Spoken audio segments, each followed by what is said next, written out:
Hello, entrepreneurs, dreamers, business owners, and happy people with high hopes. Welcome to Cashflows with your host, Cash Matthews. All right, welcome. Thank you for being here. I am one of those happy people with high hopes, and I hope today that you have a wonderful time joining us here on Cashflows. My name's Cash Matthews, and we put this show together for you, that you might make traction on those goals, those dreams, those things you're trying to improve, or those people you're trying to disprove. This could be a moment for you where you get a little business nugget here. And you know, in the third grade, it was tough for me. I got caught cheating off my neighbor. They said that was the wrong thing to do. In my brain, it was the right thing to do because he was smarter than me. And we found out, many years later that it's okay to copy off your neighbors. In fact, that's a preferable attitude towards success and building teams and building up your own business or family. Because after all, when somebody's a little smarter than you, it's okay to emulate. We buy all the other sports athletes' jerseys. Why? We want to be like them. And I just wanted to be like my buddy Joe Mark when I copied off of him. Yeah. And anyway, so that's what we're going to talk about today, copying off your neighbor, finding something that works and using that as fuel to run after those dreams. It doesn't make any sense to me, Kenneth, that God would give us these beautiful brains and these abilities to think and dream and seek and become, but not give us that same ability to go accomplish those dreams. Mm-hmm. And so I pray that some of this would be for you today, that you're able to take the next step. For us, the next step is called Fire, Aim, Ready. And all that means is get started, take a chance, move forward. Even if you stumble forward, that's okay as well. We're glad you're here. And before we get on with our show, I would like to introduce you to Mr. Kenneth Bockham, the producer of 106 of these podcasts so far. Yes, thank you. Hi, my name is Kenneth. All right. I guess that was it. That was it? That was pretty much it. Yeah. Hey, but no, so seriously, though, it has been a lot of fun. I mean, this is number 107, and right. It's been exciting.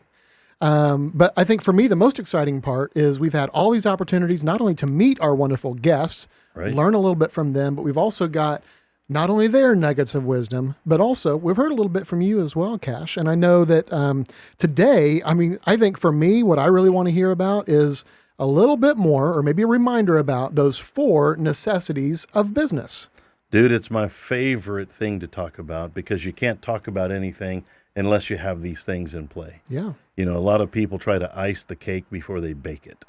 And all that means is I caught my wife eating icing the other day in the kitchen. And can you edit that out? Well, we'll see. I don't know. Do that in post. But there are steps to business, and there are proper steps, and there are right steps. And if you don't take them in the right order, man, it just gets messed up. And business is hard. I don't know if you've heard, but business is hard. It is difficult. And so I want to share with you what I believe are the 4 fundamental building blocks for any business in any city, in any country in the world, and building blocks that anybody can do, and they're free. You don't have to go to a seminar, buy a book, buy a CD. CDs are things that we used to use. They're little round circles made of metal, and they make really wonderful coasters for your table. You might see them hanging in your dad's garden to scare off birds. Yes, yeah, it's the grandpa's garden, whoever. The new version has no idea the trauma we had having to carry around a boombox with a CD player. Some of those CDs have AOL printed on the side of them, and they're pretty cool too. Yeah, I was on the Commodore 64 just last week. So anyway, let me share those 4 things with you. So number 1 thing you have to be in business is you have to be good at something. Success and business go together, but you got to be good at it. Whether we're going to talk about insurance tonight, or baking, or making a pie, or giving dance lessons, whatever it is you do, whatever your endeavor is, you must get good at it. Are you good on the first day? I don't think so. Unless your business is about like just consuming oxygen. Right. Right. We're pretty good at that. We're all pretty good at that. Pretty talented. But if you're not good at your thing, you must make a commitment to get good. Here's how you know if you're good. Grab your checkbook, open it up, and look inside. Look at your bank balance, and it'll tell you precisely if you're any good. If that number is bothersome to you, you kind of suck. Get better. That's, if you can get 2% better a week, find a mentor, find a tour mentor, go on the YouTube, find some way to get a little bit better at your spoken endeavor, your chosen endeavor. And that's step number 1. Step number 2, you got to be good at running the business. Look, there's no way around it. People try to find a way around it. You can delegate it away if you got the money, and that's cool. You should do that. But you must manage the business. See, maybe you're baking pies for a living and you're really good at it. Go into business for yourself. But now you're doing taxes and business planning and tax planning and HR and sweeping the floor and all the other things that you have to do. You must be great at running a business or find somebody who is. It's unavoidable. If your business isn't where you want it to go, step back for a minute and find out, hey, okay, yeah, I don't really want to be doing this anyway. But I liked baking pies, and now I'm doing HR. Mm-hmm. Like, I don't want to be the number one HR genius pie maker. Right. So you got to be good at running your business. Number 3, you must be great at marketing yourself. Marketing is real simple. It's letting people know that you exist.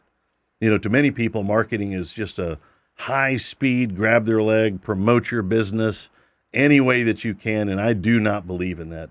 If that's you, if you're a close on the first sale, that didn't sound right. Your clothes on. Right. Okay, right. Keep your clothes on. Keep your clothes on. If you like to close deals on the first sale, you're going to struggle all your life. You're going to hate yourself. Be nice to people, but you got to know how to market yourself in the right way. Marketing is letting people know that you exist. It's not there is no good elevator pitch. All right. There just isn't one. Quit trying to work on it. Meet people where they are. Meet people as humans. They can become a prospect, but you meet them as suspects and you treat them that way. You got to be good at running your business. You've got to be great at marketing. And we do that through a thing called compassionate networking. Number 4, don't avoid this. You must have balance in your life. If you're who's who in business, but who's he at home, you're going to fail. And besides, what fun is it to make all that money and have no one to spend it with? That's what I got. Hey, I like it. Okay. Well, you ready to go? I'm ready to go. I'm taking one drink. All right. So while Cash is reliquidating, getting that drink of water, we have got with us Chris McGowan. Andrew McGowan. Andrew McGowan. Oh, man, I missed it. Yeah, I had a friend named Chris McGowan. That's how I got messed up. All right. That's his 8th Hi, cousin. Chris, by the way. All right. Welcome to the show. Andrew Christopher McGowan. I appreciate you. I'm sorry. We'll call you Andrew McGowan the whole rest of the show, but we're glad you're here, man. Now, so we met through the B.O.N.G thing. Yes, sir, right? we did. And can you just briefly talk about that experience? Absolutely. And yes, what that's done for you. How's the B.O.N.G been for you? The B.O.N.G has been great. It started with getting Facebook. I started an insurance company, and I knew I needed to network. I knew I needed to market myself. And my mentor told me, look into online Facebook groups. Right. And a friend of mine, Cody Friedrich, who's part of the B.O.N.G as well, right, he recommended the group. And I went to Barnes & Noble to have coffee. And Mr. B.O.N.G, Mr. Cash Matthews, showed up and bought me some coffee and some cakes. I think we had some cake that day. And he got me plugged in immediately. And it has been excellent. I need to do more one-on-ones. Right. That's what I would encourage everybody is, just like you were saying with your four boxes, is getting out there and marketing yourself and meeting. One-on-ones are best form of marketing. Absolutely. Yes, sir. And so that's one thing I've learned from the B.O.N.G is because I'm relatively new to business and the insurance industry. Okay. And so getting out there, doing the one-on-ones and meeting people, that's seen the largest growth I've had so far is from members of the B.O.N.G or even references. 1 a.m., getting a notification of somebody looking for insurance. Yeah. That came from the B.O.N.G. Right. So you never know when they're going to log online. You got to be ready. Yes, sir. We do a section on how to give and get a good referral. Yes, sir. Most people don't know. Not many people are teaching it. Yeah. But, people have asked me, how did you build this B.O.N.G group so successfully? And the answer is I didn't. I allowed other people to build with me, and we co-built this. I don't know if that's the right word, but, we all did it together. But in that process, I did 1,100 one-on-ones in 2 years. Wow. And everybody says, man, tell me what it takes to be successful. 1,100 one-on-ones in 2 years. Oh, tell me the other thing. Tell me the thing that's easy that anybody can do. If it's easy and anybody can do it, it's not going to amount to much. Yes, and sir. you just have to be willing to go pay that price. They call that work. We've done 107 shows-ish. Mm-hmm. Like, that's, to other people, that's probably work. We've been having a blast. Oh, yeah. So you got to find something you're willing to do. And it sounds like through the B.O.N.G, you've been willing to go do some one-on-ones. Yes, sir. You've met a few people, gotten a few referrals. I mean, we're just trying. We're just begging for compliments, basically here. All right. So I want to talk about your business and how you. I like to talk about the minute before the business, before you've decided to be an entrepreneur. What were you doing? Yes, sir. That's a funny story, actually. Yeah, I want to hear this one. Okay, so I was. First of all, I was working 9 to 5. Okay. And I was working in a plant, a manufacturing plant. Oh, okay. Chunk and Steel. I was a project manager. And it was called Chunk and Steel. No. That's what you were doing. That's what I was doing. Chunk and Steel. Chunk and Steel. I was working for a heat exchanger plant. Yeah. Here locally, a mom and pop shop. They were very, very good to me. It was an excellent job. I enjoyed it a lot. Right. But I met a man, my current mentor right now, and he was like, "You belong in the business world. You would do really good being 1099. You need to be your own boss." Yeah. And so I started down that track, but I was doing project management for a steel plant, and I was in the Marine Corps Reserve. So I was kind of doing two things at once, learning about life. I was doing that in my 20s. I just now got into my 30s. Okay. Congrats, you made it. Hey, I did. And kind of when you hit 30, you kind of wake up a little bit. And you're like, okay, am I where I want to be in life? Right. And fortunately, I met a man in my 20s who got me to where I wanted to be in my 30s. Wow. And now I'm growing from there. Okay. So, so the Marines and manufacturing is where I was before I got into insurance. M&M means Marines and Manufacturing. Oh. Hey. All right. Yes, sir. Yes, sir. So you're working for a steel company, Chunk and Steel. Yes, sir. I mean, we all use that word. That's Right. How long did it take before you're putting that suit on and going out on your own? It took about whenever I'd made up my mind. That was the first thing. Yeah. Is I had to get faith in myself. Yeah. And believe that I could do it. Yes, sir. My mentor told me the first thing you need to do is go out and buy a suit. Didn't even have a suit. Okay. So 6 to 7 months. Okay. Is how long it took me to launch into it. I went and I had to take my insurance licensing.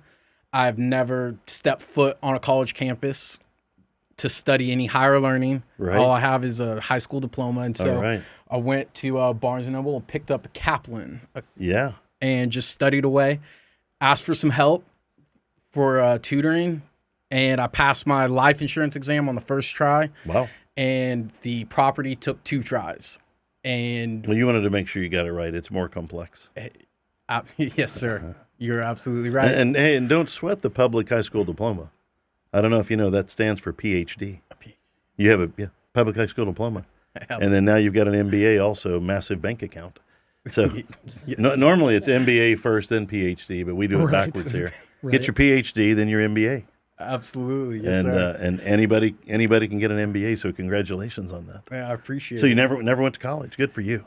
Never went to college. I was told I wasn't going to need it, and I believed that I had the ability to succeed if I had faith in myself and I had faith in Christ Jesus, who I give him all the credit for my success.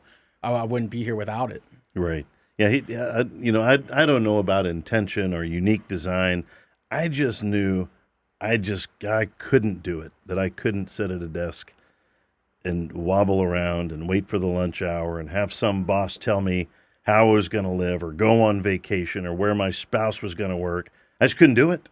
Like I knew early, like age 8, that I was never getting a job. And I would just kind of look around like, who are these fools? What? Oh, you have to leave. Oh, you have to leave the house again. How nice. And so I want to say to you, congratulations for breaking out of that. Not many do. They kind of live in the matrix. Yes, sir. And you broke out of it. Yes, sir. Okay, now here's what we both want to know. Like the night before the first day. Okay, it's the night before. The first day is tomorrow. What are you thinking? How am I going to make a sale? Okay, the first sale. The first sale. Yeah. That's what I'm thinking. So the first agency I started was with a company called Horace Mann. Okay. And they were geared towards teachers. Right. And my biggest fear was public speaking. Even worse. Okay. So their whole business model was you go into the schools that you're assigned and you have staff meetings, and you talk to all the teachers at once, and you buy them lunch. So the first thing was, how am I going to make the first sale? And I don't like talking to people. And this is going poorly. Night one is night one is going. It was. That'd be night zero. Actually, night zero is going poorly for Andrew McGowan. It was going poorly, and then I got up, I got dressed, put on the suit, went, and I realized, hey, if you're friendly to people and you have some answers for them on the product you're trying to sell, and you know what you're talking about, right? Sales are going to come, right? But it's not going to come immediately. So I would talk with them and do follow-up meetings, and it became easier and easier as I began to talk to the people, and I began to be relatable with them and understand, hey, I'm asking for your business to take your precious assets, your house, your car, these things that you rely on. And whenever I'm sitting down and I put it in that perspective of, hey, I'm asking these people to trust me with this, it became a whole lot easier because it put a little bit of responsibility on myself and on my business, and knowing that I need to be organized, have this integrity, and the fear went away. So it was fear at first. That's how the first night went, was fear. Yeah. And that went away immediately, because once you step out and you start doing something, you realize it is hard, but anything that pays off in life is going to be difficult. Yeah, the easy stuff didn't pay much. Chunk and steel didn't pay all that much. Chunk and steel didn't pay much. It was pretty easy. Was it really? Chunk and steel sounds hard. Well, if you have the right tools. So, day one went okay. Day one went well. There was no disasters. Okay. There was no disasters. How long did it take for that first client to come along? 2 weeks. Dude, that is awesome. Yes, sir. I remember my first few months, and I'm like, I stink at this. And people have this opinion of me that's completely false. And I didn't like talking to people. And I was just a slow learner. And I did some things that are so embarrassing. Yeah. Like, I don't even talk about them. Like, when you hear them, you're like, no, you had a Hollywood scriptwriter write up, because nobody could do something that stupid. If we have time at the end, I'll tell you. We make sure we don't have time at the end. Okay, deal. So what kind of personality traits are dominant in the winning circle of what you do? What does it take, to be a successful person in the insurance industry? Absolutely. Yes, sir. That's a great question. I've kind of already touched on it a little bit, but I would say the first one is you need to be relatable. You need to be relatable and have compassion and empathy for the people you're dealing with, because in insurance, you're asking for people to trust you to safeguard their most precious stuff, their family, their home, their car, and organization. You have to have organization. My mentor always tells me, if you can't make your bed and you can't keep your room in order, then your thoughts are in disorder. Right. And if your thoughts are in disorder, your business is in disorder. And if your business is in disorder, your money's in disorder. Episode 106, just before you, that's what we focused on. Oh, really? Yeah, she owned a cleaning business, and that conversation was about, hey, if your stuff's not in order, it's just going to drive you crazy, and you feel so good when it's in order. And as a family guy, you feel better when your affairs are in order. Yes, sir. So tell me the types of products. Which lines of work do you specialize in? I specialize in life insurance. Okay. We carry cash value, term insurance, just basic term, whole life, any kind of life insurance that you want. IULs, all of that. Right. Carry that, and then home insurance and auto insurance. I can recommend people for medical insurance, but I don't. That's a messy business. I don't touch the medical insurance. Yeah, that's nobody. When you get calls, they're never happy. Yeah. You don't get happy phone calls. Hey, my deductible hasn't been met. You didn't pay my claim, and I have a disease and a broken toe.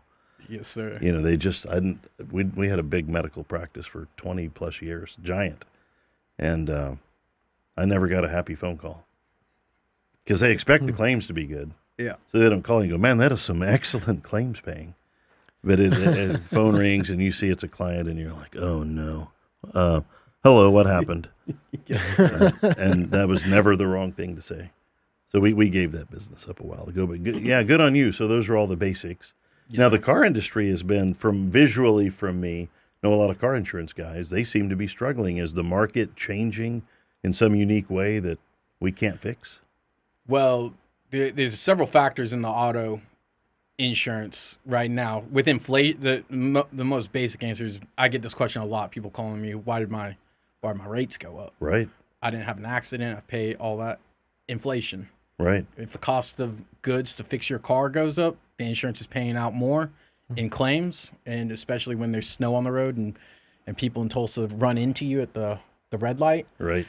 The bumper costs a little bit more now. Yeah, it's like 40% more. Yes, sir. Yeah. So as inflation goes down, you'll probably see your rates go down, but that is out of your hands. That's more of what is the power. the dreaded word of politics. What's happening in that world. Right. So yeah, my parrot swallowed a watch, now politics. Oh gosh. Sorry, I've been working him over for a few weeks here on the dad jokes. Oh man. Yeah, but it's unfortunate though. But policies outside of all our control are dictating the bills we have to pay. And our car insurance went up, and our home insurance went up, and our medical insurance. Medical insurance is not so bad. It's only $2,700 a month right now. Yeah, no big deal. Yeah, not a big deal. And just like half the salary. Yeah. But I got to keep my own doctor, and but he quit because he couldn't make any money either. So he's my golf buddy now. Anyway, did I just get political there for a second? It's possible you were starting to get there. I am really sorry. I don't want to do that. I just set it up to have the joke. So what's of the jobs you've had in your life? Which one's do you have a favorite? Well, I have two answers to that.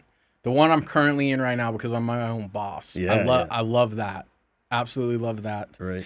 And then the second is a tie was the military. Being in the Marines it's like being in the Marines, you hate it when you're in there. Right. You absolutely hate it. But when you get unless you're weird and you enjoy it. Yeah. There's some people out there that you don't seem like you're that guy. No. But when you get out, you look back on it with fond memories and you realize that you did learn a lot. And I still have friendships with guys that I was in with, and I'll have those for the rest of my life. And you learn a lot. And probably some of the funniest stories I have in my life occurred when I was serving in the Marines. There was stuff. I don't know if it's appropriate to talk about on a podcast, but there was funny stories. Okay, maybe in a one-on-one. I think it's time for that. I think I want to hear this. This would be worth it. We're going to take a quick studio break and say thanks to one of our sponsors, and let's see who we have today. Hey there, listeners. Before we dive back into today's episode, we've got a special shout out to our amazing sponsors. This podcast is coming to you from the studio at Elevate Coworking. Our signage is provided by CM Customs, and the show features amazing entrepreneurs from the Tulsa Business Owners Networking Group. We're sponsored by MFP, My Financial Plan, on the World Wide Web at joinmfp.com, and this show is produced by the audio-video experts at Kenneth Bauckham Photography. With these amazing sponsors at top of mind, let's return to Cashflows, already in progress. All right, we are with Andrew McGowan, McGowan Insurance Solutions. They do life, cars, homes, and we're going to get back to Andrew here and find out how he built this business.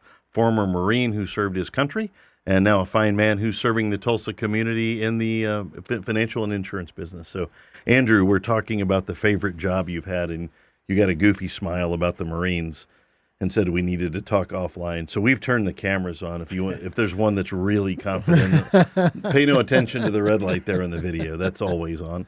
No, we don't want to do that. So what age were you where you entered the military? That in and of itself is a story, but I was 25. Okay. I joined a little bit later. Okay.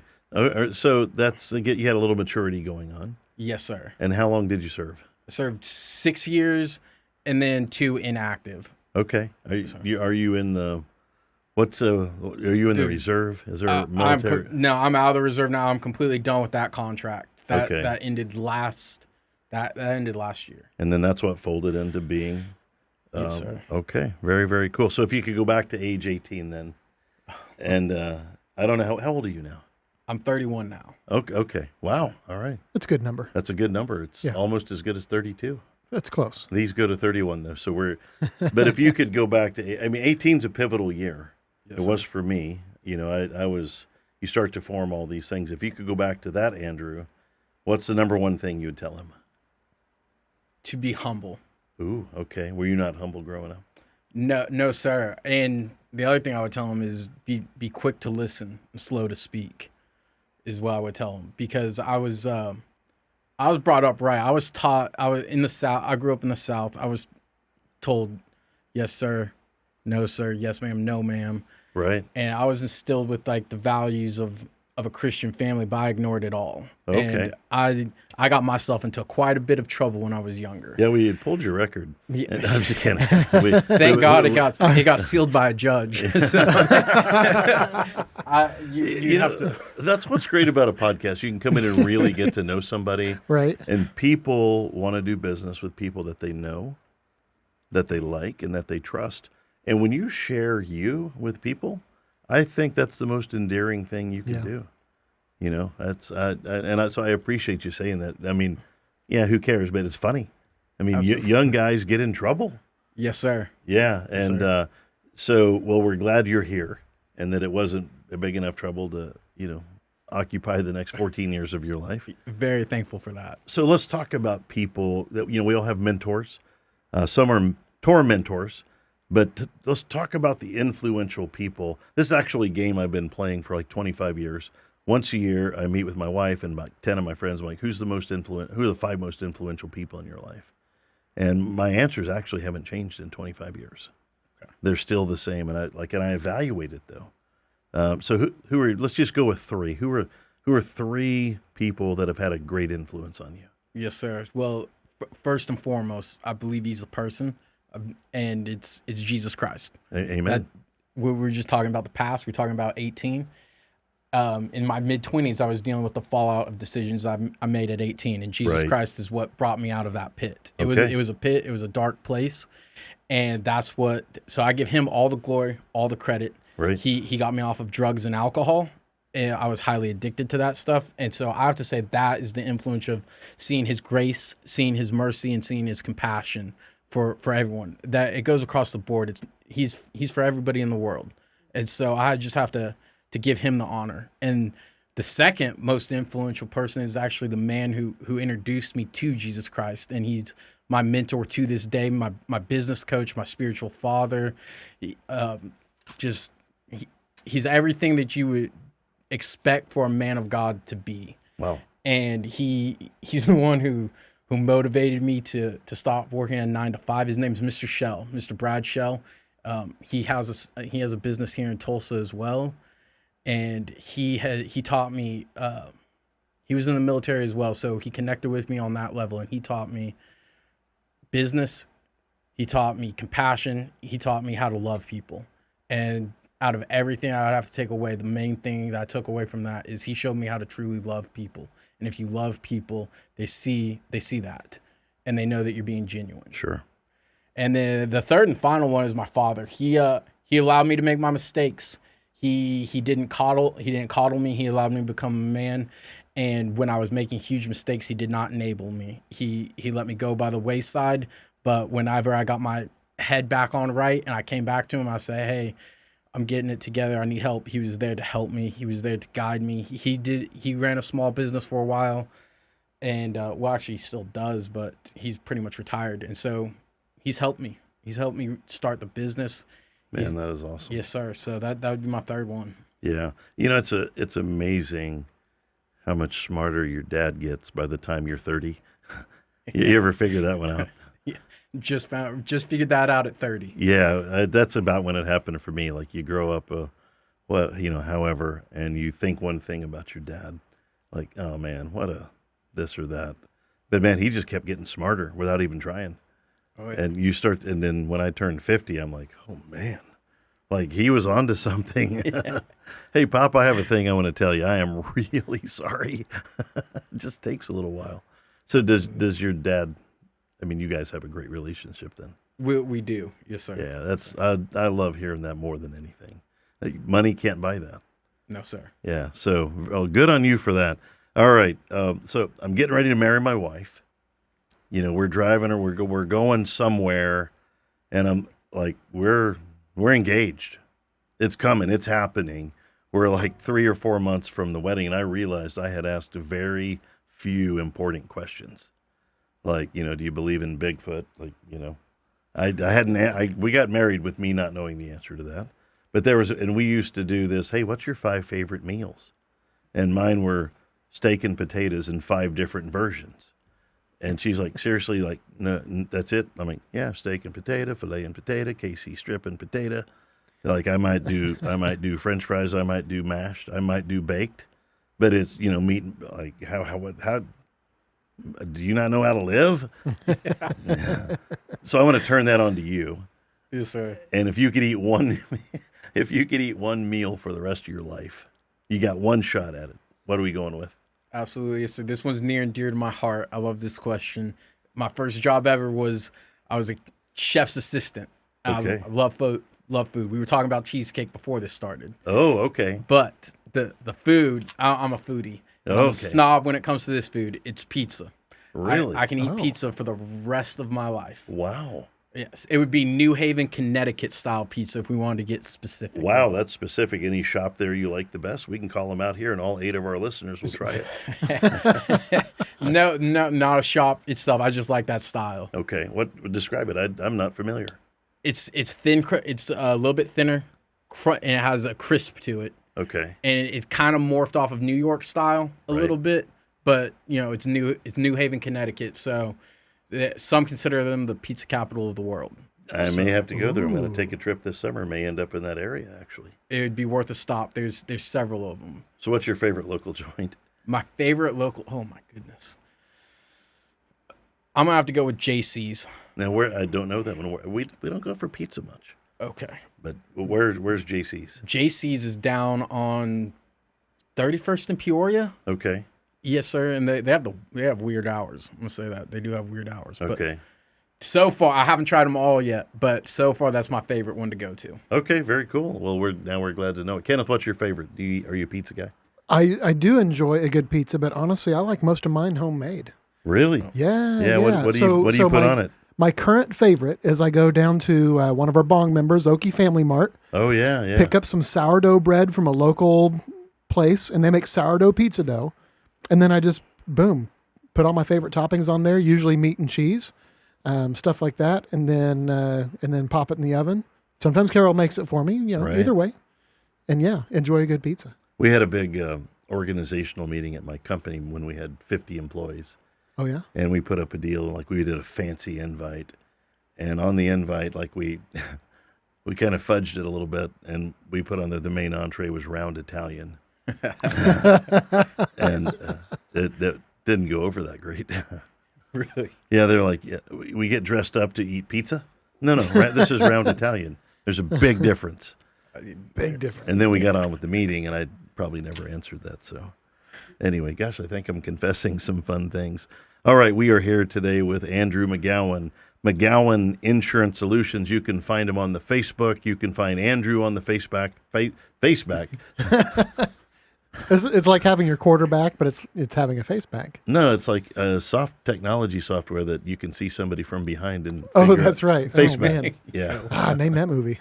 Anyway, the other guys. No, that may be it. Yeah. Yeah. Well, I'm a movie idiot. But I don't even know where I'm going now. I'm just completely. Well, we were advertising his business name and address and finding him on Facebook. That's right. And MySpace and LimeWire and wherever else. Yeah. You can also find him through email if you'll shoot us an email at cashflows@tulsabong.com. That's our new website. Yeah. You can also find him in the Tulsa Business Owners Networking Group Facebook page, as he is a member there as well. Sir. So come and meet Andrew McGowan.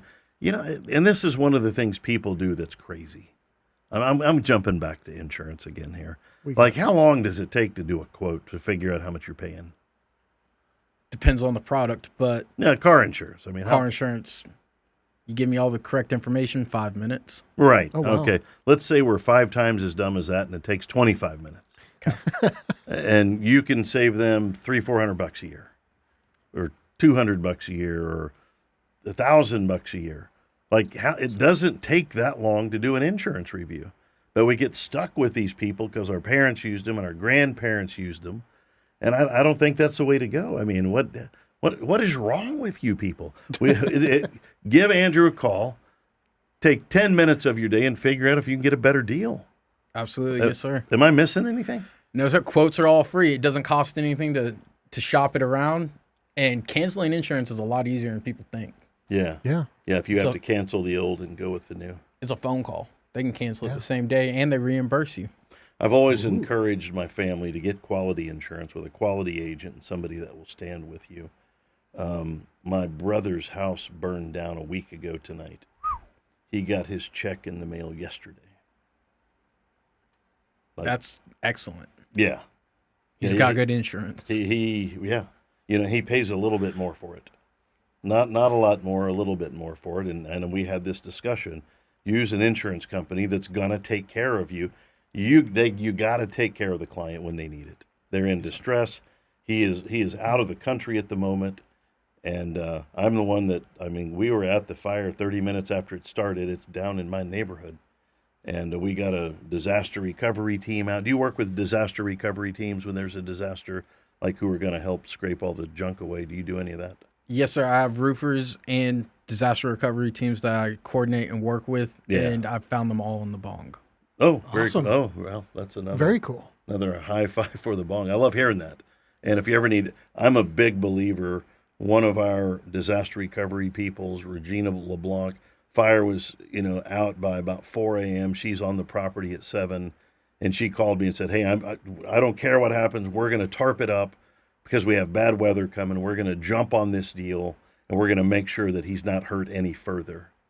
And later that day, the insurance person actually showed up. An investigator showed up the next day. Got a check today.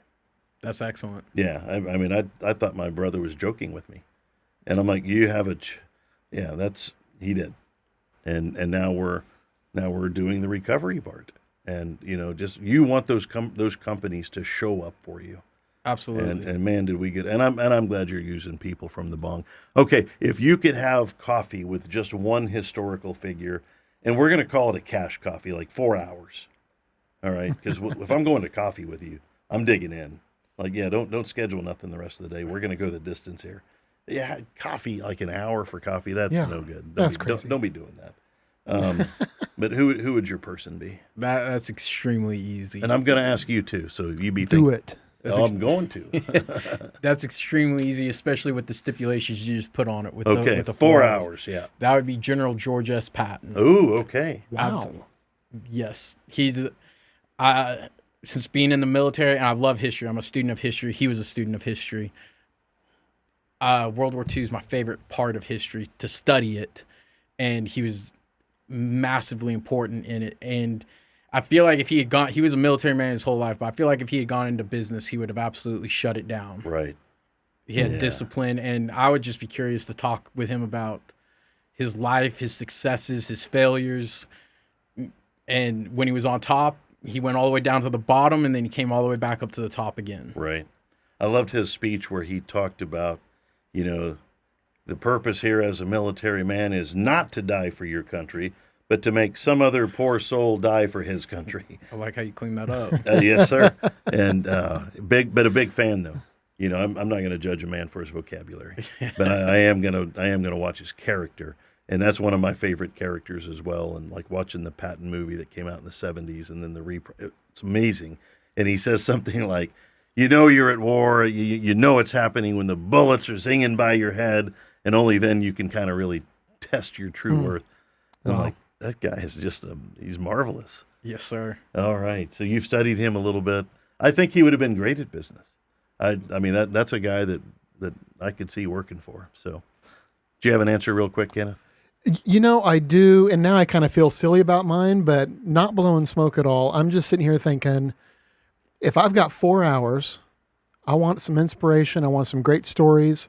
I'm gonna double up. Can I double up on mine? 2 and 2. I think you can do that. 2 and 2, and they're B.O.N.G. members. Oh, I'm just saying, there's some people that I want to have 4 hours worth of coffee with.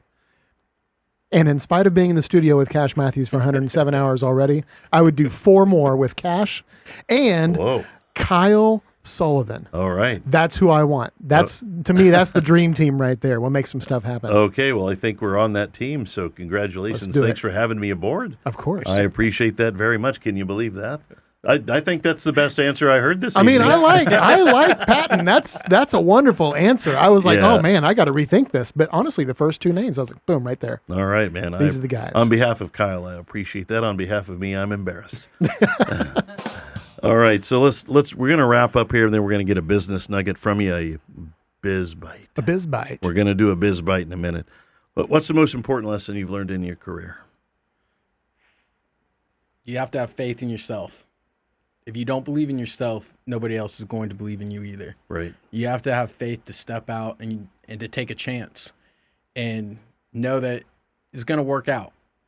You just have to, keep on pressing through, and that's the biggest lesson I've learned is to have faith in myself. What you say about yourself is more important than what anyone else says about you. Yeah, isn't it amazing the number of people we give authority to?